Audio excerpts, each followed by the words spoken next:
Oh, it's me, CP, and I'm back. We had the second part of this. And I just want to delve in a little bit more. I kind of briefly touched over about the 401k issues and the IRA issues and all the other issues that are connected with the market. What's so bad about being connected to the market? Well, it's really simple. If you're connected to the market, you're going to be connected to fluctuations. Most people believe that the best way to save for retirement and save income is 401k, IRA, CD. Well, let's take a look at that. How much do they normally pay you? I can tell you that the programs that we have at 4% is unheard of in those particular markets because our income is set up so that it's safe. When the market drops, when it falls, then you make zero. Zero is an awesome number to make because then you're not losing anything. But of course, when the market is going well, awesome, because then you can enjoy that. So you have basically a nice level plane when the market's going. And then what about the 401k? What happens to that? What happens to the IRA? What happens to the Roth IRA? What happens to the CD? Well, the CD is going to be okay because they're going to guarantee you a particular rate. However, the rate could be about, 1.5% or something. Not a whole lot, okay? But IRA, here we go.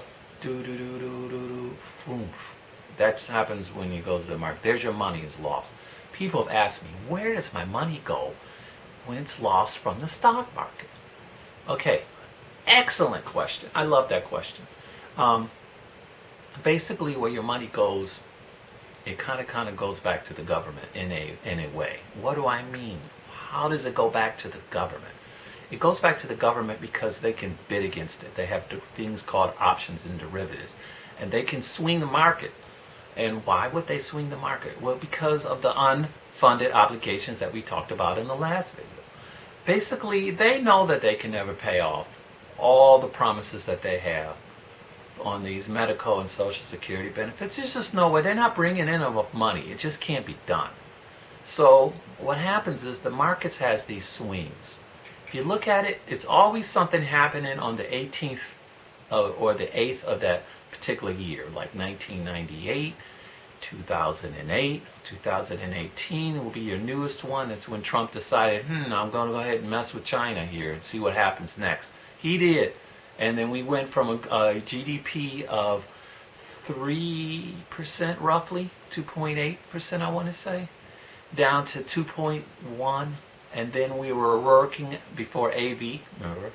BV, before virus, it was around 2.3 and it was estimated to go up to 2.7 by the end of 2020. Didn't happen, did it? No. Let's talk about what did happen. What did happen is it dropped. It dropped and it fell. And it fell down along with Europe. And after it fell down in Europe, we went into a recession. And once we went into a recession, instead of getting our 2.7 positive territory GDP, we're in negative of roughly around 6%. Will we come out of it by the 2020? Absolutely not. We have zero chance of doing that. They said, I'm going to be able to build your economy up for you. How? How can you build up an economy when you're not in control of an economy? Trump knows that. It's not humanly possible. The only thing, maybe God probably is the only one who's in control of it because he creates everything. Beyond him, we don't know. You've got these shutdowns, you've got these lockdowns, and they're going to keep coming. They're going to keep coming and they're going to keep spiking until we find a vaccine. There's just no way around it. So every time that you lock down and shut down the economy of a state, for whatever reason, it can't grow. I mean, just think about it. Okay? So getting back to what we were discussing in regards to the 401k and the IRA and the Roth IRA, all those supposedly good investments that you've been making. I know that they pay you 6%, or I know that it's just a lure. Because when you reach 2018, there's always going to be some sort of pullback. Always. It's just the nature of the beast. Why do they do that? Well, then the government can recoup some of that money. So there is no way that when your stock money is lost, it's completely lost. It's just you don't have it anymore. It's gone to you. And so you say, well, I'll just wait till the market goes up. Yay! No, it doesn't work that way. Because when you drop like that, whatever's left, you almost have to double the market in order to get back to zero again. It just doesn't happen. So you would have to put more money in it, and the vicious cycle keeps going. And you never really save anything. Your funds are just too jittery. You need to be in things that are safe. Different types of investments, whole life different programs. There's so many different things where it's safe from the private industry side. I tell my people, if you really want to truly save your income, you need to pull it out. I don't even care that you have to pay to take the 10% loss. Keep letting your employer go ahead and pay. Hey, if they want to, you want to match 3% to their 3%, don't. Because what's going to happen is when you do that, and when the market falls back, you're going to lose that money, and then they're going to lose their money. And then you're going to have less money. It's just the way it is. If you are crazy enough to want to go and look at your 401k now and see what it's doing, you're going to get sick fast. And this is what happens. And it hasn't happened just because of this virus, AV after virus. It's been going on for decades. Around the 8th of every year, something happens. It's a financial bust. If you look back in 2008, well, that was when the whole real estate industry crashed. And then before that, it was some sort of internet bubble or tech bubble. It's always going to be something. It's never going to change. And you'll always lose your money. So the only thing I can suggest to you is take it out of there and try to invest it in something that doesn't fall to the floor when this thing falls. And they need it to fall because they can't pay it anyway. But if you have less money in your 401k to pay, then that's a bonus to the government, because that's less that they have to deal with, or it's less that your employees have to deal with. Basically, what happens is when you lose money on the stock market, okay, and it's gone, then that's less money that someone has to pay out to you. That's just the cold-blooded truth reality of it. Someone's going to pay that out to you. If your 401k is now from 200 down to 50, then the one that's handling your 401k, they are in bliss. Guess what? They need to save 150,000.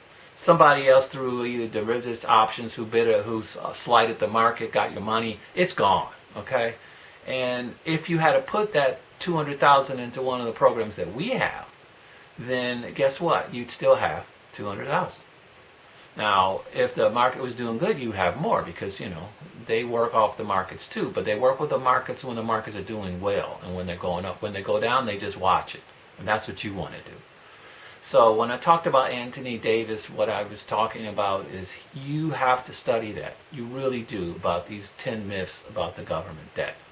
Okay? He talks about it way better than I will, but he's telling you that the way that the system is, you need to look at other options in order to save money. And you don't save money, you're going to be working till you're dead. That's just the cold-blooded reality. Most people get to age 68. When they get to age 68, because that's what the government tells them that they can, retire, and they just listen to it like the sheep that they are. And then they go ahead and say, wait a minute, I don't have enough money saved. How much does average people in the U.S. save? 70% of them save nothing. And then out of the remaining 30%, 20% of them save about 10,000 or so. That's a personal savings. And their 401k is somewhere around 60 grand. Because sometimes they take the money out of it. It's just, this is what happens. They end up taking the money out because they need to for whatever.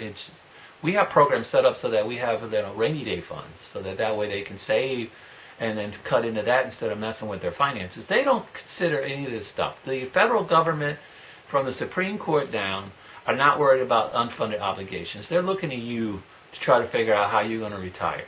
But when you retire at 68 and say, oh, okay, now it's time, you have the little Social Security repayment. Hopefully they have the money for it. But if they don't, oh well, you'll just end up getting less. But let's just say that they do have the money and you start off. Social Security is a secondary system. It was never designed to be a primary source of retirement. It was supposed to be compensating a pension. That would have been the annuity I talked about. That was your pension, because there's very few pensions out here anymore. 401k is not a pension. Okay, that's just another myth. So basically, what happens then, you go and then you say, all right, I'm ready to retire, I'm 68, yay. it ain't gonna work. A couple of years, maybe a year down the road, you'll realize that you didn't have enough savings. That little chunk of change from 401k, hopefully, you haven't burned through all of it after a couple of years, but it's possible. And now you have no form of residual income. You didn't do any of the types of incomes that I talked about here earlier on this list, remember? You didn't do any of that. You just kept going home and watching Netflix and working your 40-hour-a-week job. You blew it, okay? So basically, at that point, you don't have any income. Guess what? You're going to go back to work. You may not go back to work at that job. You're going to go back to work someplace that you won't be able to survive. So these are the things that you need to consider. Again, like I said, Antony Davies talks about this way more better than I do. Vanessa Lau can talk to you way more better than I can in regards to all these different types of things that I discussed earlier. And I will go and break some of them down in the following ones. The next episode that we're going to go on at this point, we're just going to dive a little bit further into the government, and also too we're going to look at what caused this freaking pandemic, because this is crazy, man. What happened? Luckily for me, I've got some friends that I used to work when I worked in the travel industry that I talked about in the last video. I have a few friends in the Pentagon when I worked there in the travel industry for government travel, and some of them are going to China. We're going to figure out what happened, okay? And we're going to get your answers. I should have some answers back on that sometime around the end of July, probably earlier part of August. I want to have a long episode, probably about 15 minutes, and we're going to look over everything. I want to try to figure out how we get in this situation, because it's important to know.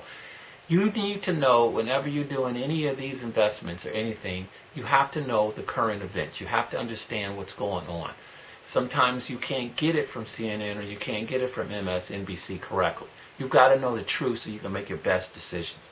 Anyway, this is the second part of the video, and there'll be another video as well. I usually will have the videos on Sundays, sometime after 5 or 6 p.m. So just mark your calendar for that, and you have all week to look for. And I usually have something else for you to look to as well for links. Anyway, I hope you all have a safe and pleasant week, and we will touch base the following week. Bye-bye.